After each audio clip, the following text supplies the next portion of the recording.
Hello and welcome back to another video. Finally, I know it's been a while. As you guys know, my personal life is a bit up in the air, so sorry for the long wait.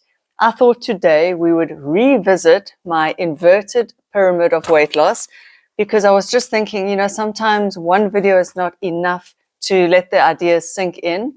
And if you are new to the idea of weight loss and you just find weight loss a mystery, let me help you. I would like to help you lose weight and make it simple. So I would like to just revisit this pyramid of weight loss. And as you can see, I will link to my previous video in the description box below.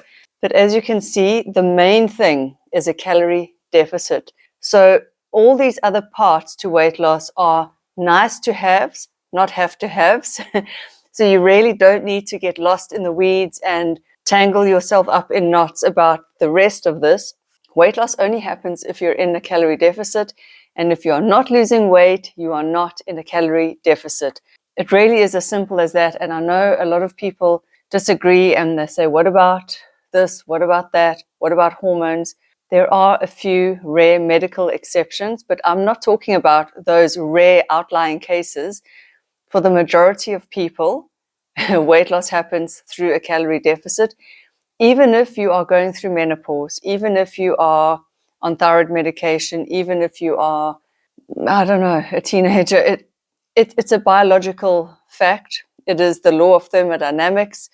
You see it in animals, you see it in plants, you see it everywhere. Overfeeding stimulates growth. So if a dog eats too much, it will get fat. And when you cut back the dog's calories, they lose weight. Barring, like I say, genuine medical conditions, by which I mean my dog actually has Cushing's, not the little fluffy one, the other one. And he does battle with a bit of weight, but he also eats a lot and he is always hungry. So there are some rare cases, but for most of us, most normal people, even if you are in menopause or not, it is a calorie deficit. And you get into a calorie deficit through two ways. So you can do it through nutrition or through movement. And I always advocate a combination of both. Sorry, there's the dog barking. Because if you only get into a calorie deficit through your nutrition, through what you are taking in, you're going to be restricting yourself and you might actually undereat to the point where then you set up hunger cravings and signals. And, if you restrict too much, the pendulum will swing back and you will want to eat more and go crazy. That's for most people how it works.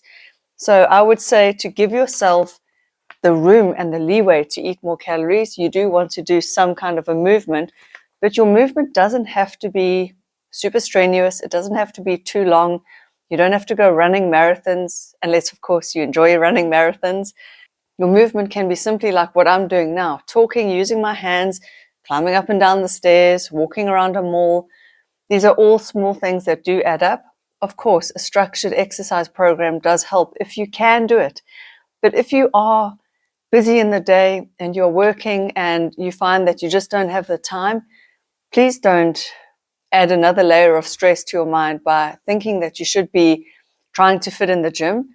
I would suggest at that point, what you do is just exercise on the weekends when you can, do a 30-minute walk or a run or go for a weight training session, and then maybe squeeze one session in during the week. That is adequate. Do what you can. Do what you can so that you don't completely lose out. But your weight loss really is dependent on your nutrition, which is why I always say that it really is about a calorie deficit. And then I do talk a lot about nutrition on this channel. And so if you do need help with setting up an eating plan or what to eat, I do have eating plans available. I also have training plans for those of you who do want to add training into the mix. So it's a 5-day split. It's what I do when I'm training properly. And so that is your week's training program. I wouldn't recommend doing more than 5 days a week of weight training. On the 6th day, if you want to, you could go for a run or a walk.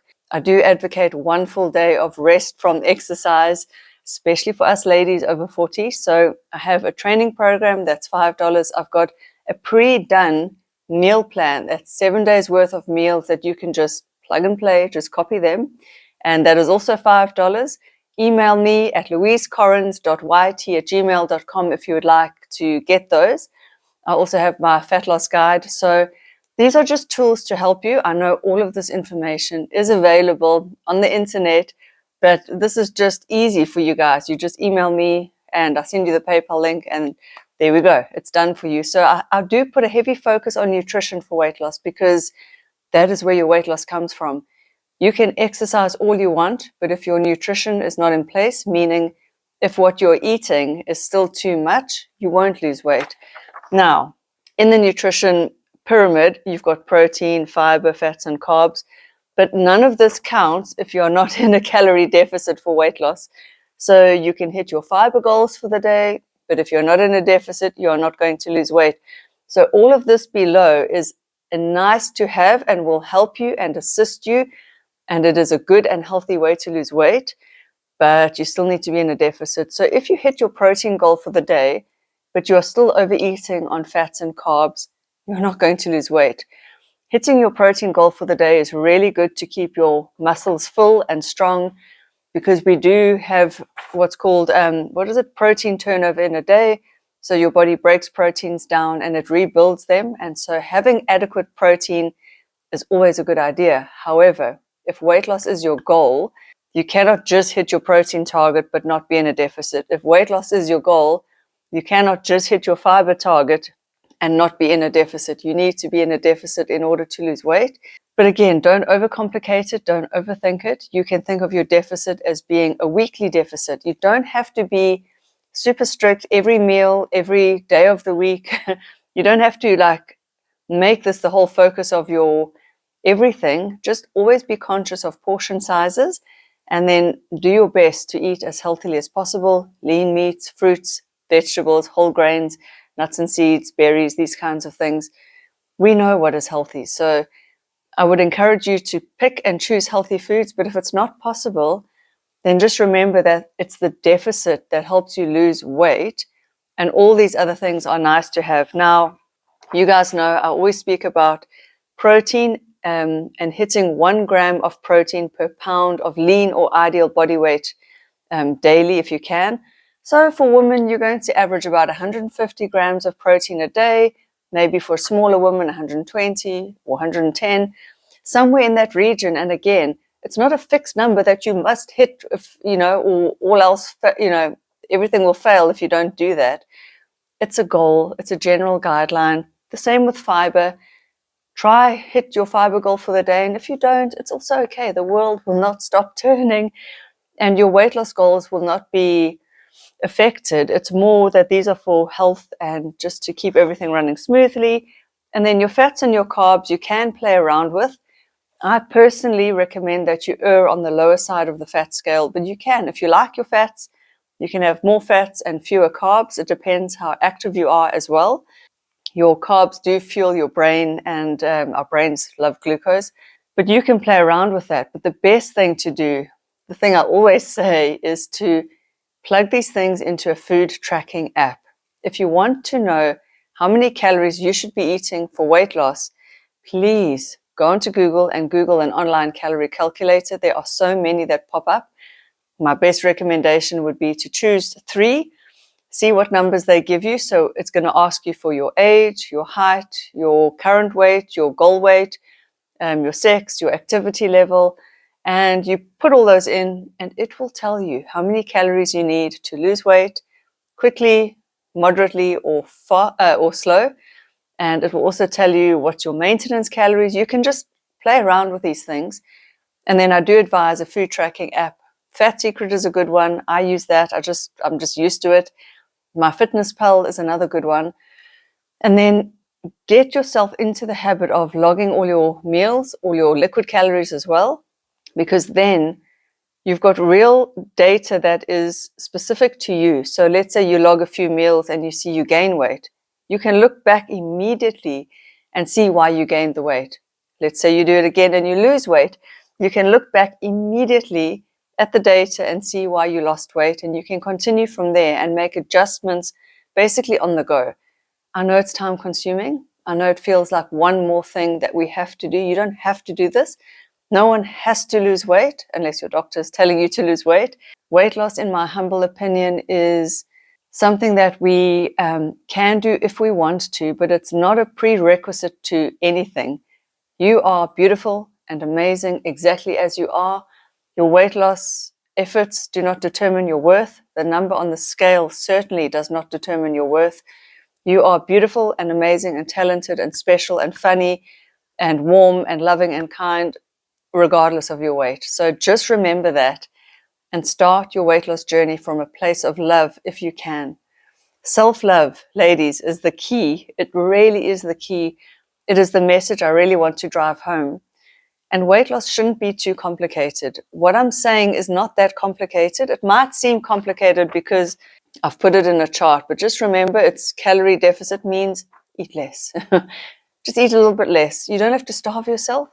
Just eat a little bit less, see if the weight goes down, and then manage it from there. And then when you've got the bandwidth, you can aim for your protein goal every day. Try and hit a gram of protein per pound of lean body weight. So for me, that's around about 110 grams of protein. And what that looks like in reality is protein at every meal. Just do that. And then think about eating whole foods from nature that will help you hit your fiber target, and you will be good. And then add in a bit of movement. Keep it simple. Don't overcomplicate it. A food tracking app really does help. You learn so much from the data that you plug in. So as you track foods, you see how many calories are in things, in milk, in peanut butter, in yogurt, in sauces, in condiments, in mayonnaise, and you'll be surprised and shocked at first. And then you take it from there. And then you might cut back a bit, or you watch how your weight goes and you adjust accordingly. And don't make it a big deal. And remember, life is short. We do celebrate with food, with our loved ones. So don't cut out all your favorite foods. Make this a lifestyle. Make it as sustainable as possible. Don't beat yourself up if you eat the wrong food. There is no such thing as a bad or wrong food. Maybe just a food that doesn't help you reach your goals at the moment. And just make it a fun journey. Make it your own journey. And remember, you can do this journey any way you like. You can do one meal a day. You can do spread out, balanced meals every day. You can eat high carb, low carb, high fat, whatever, anything that you like. Make it your own. Have fun with it. Include the foods you love. Watch your portion sizes. Add in a bit of movement. Think of your health first. Have a strong reason why you want to lose weight. Because if it's just because you think you should, or because culture tells you you need to be thin, then you might not stick with it. And that's okay too. You really don't have to follow what culture tells you. If you are happy at a certain weight and you have no health issues, then you're okay. You're doing good and you are amazing as you are. So I hope that this video helped. I hope it made weight loss a little bit more simple and easy to understand and doable and achievable. And don't beat yourself up. Please love yourself as you are. I will see you in the next video. Bye.